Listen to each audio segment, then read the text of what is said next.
Hey, welcome to today's Cornerstone Connection. I'm Scott, and it is good to be a part of this devotional with you. I want to ask, do you ever find it difficult to live as a Christian in this hostile world? I know I do.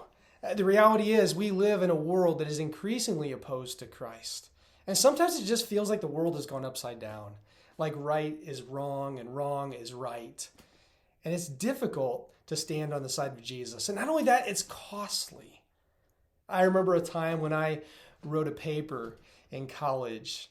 And my premise for the paper was that Jesus is the Son of God. And he's the only way to be saved. And my college professor thought that I had completely lost it. He thought that this was an arrogant position to take and that Jesus is just one way amongst many ways. And let me tell you, I paid the price. I paid the price in my grade. You see, we're going to face hostility today. It's going to happen, and it's nothing new. In fact, the Apostle Paul faced it in Acts chapter 25. You see, Paul was standing trial before Festus. And he was there because the Jews had accused him of certain crimes. You see, these were Israel's leaders. These were people who were supposed to love God, they were supposed to love his word and live by it. But instead, what we see is these religious leaders became men who were plotting murder. In fact, they wanted to ambush Paul as he traveled to Jerusalem and kill him. Do you think the religious leaders knew the Ten Commandments? Do you think they knew the commandment, you shall not kill? You better believe they did. But they had such hatred for Paul and hatred for the message that he was proclaiming that they were willing to murder a man and justify it in the sight of God. Now, they weren't always this way. If you just turn back a few chapters earlier in Acts chapter 23, it says that 40 Jews, zealous Jews, went before these religious leaders and declared that they would not eat any more food until they killed the Apostle Paul. But now in Acts chapter 25, what we see is these religious leaders have joined their ranks. In a short time, they too have joined in on this wicked plot. You see, religious people over the course of history have done some very wicked things in the name of God. But the reality is that wickedness does not align with God. He has nothing to do with sin. This plot that they had to murder Paul was not of God. And so here's Paul before Festus. Now Festus had just spent, we read, 8 to 10 days with these religious leaders. And he was ready to bring Paul into his court. And so he went to Caesarea and he heard Paul's case. But the Jews also came and they brought charges against Paul. And verse 7 says that they could not prove any of them. Paul was innocent. And he was standing before corrupt people and an unjust judge. You see, Festus was a people pleaser. And there's a little phrase in verse 9 I want you to see. It says that Festus wished to do the Jews a favor.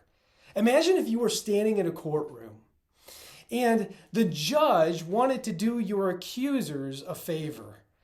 You would feel like the cards are stacked against you. You would be outraged. You would be livid. You would be crying out that this is an unjust courtroom and this case should be thrown out. You see, Festus wanted to do them a favor and he was going to do anything he could to help them out. Now, do you think Festus knew about the murderous plot they had against Paul? Well, if you spend 8 to 10 days with somebody, you're probably going to get to know what's on their heart and mind. And that's how long he spent with them. He probably heard about this murderous plot. And if he didn't, he was a man in a position of authority. He had sources of information flowing into him. He had to know that if Paul was transferred to Jerusalem, Paul could be murdered. And this would just put to rest this whole trial, and he wouldn't have to deal with it any longer. Well, Paul, as he stood there in that court, he argued in verse 8, it's neither against the law of the Jews, nor against the temple, nor against Caesar had he committed any offense. Paul was innocent. He didn't speak heresy. He simply was preaching God's word. He didn't speak against the temple, and he certainly didn't break Roman law. And everybody knew it. Paul was an innocent man who lived an innocent and upright life in the sight of all. But the fact of the matter is, Paul was on trial because he preached Christ. You know, when Shadrach, Meshach, and Abednego were facing hostility, they didn't bow down to the golden statue. When Peter and John faced hostility before the religious leaders and were told to no longer speak or teach the name of Christ, they kept on doing it. And so too would the Apostle Paul keep on faithfully following Christ in the face of hostility. I hope and pray that's what you do today. I don't know what kind of hostility you're up against. Maybe it's hostility in the workplace, or maybe it's amongst your friends or even your family. But whatever it is, remember to take the side of Jesus. It's worth it. In fact, Jesus says to us, he says that we are called to deny ourselves if we're going to be his disciple and take up our cross and follow him.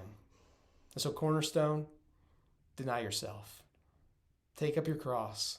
Take courage in the face of opposition and stand with Jesus. May we give up everything for the sake of Jesus, who gave up everything for us so that we can become his disciples.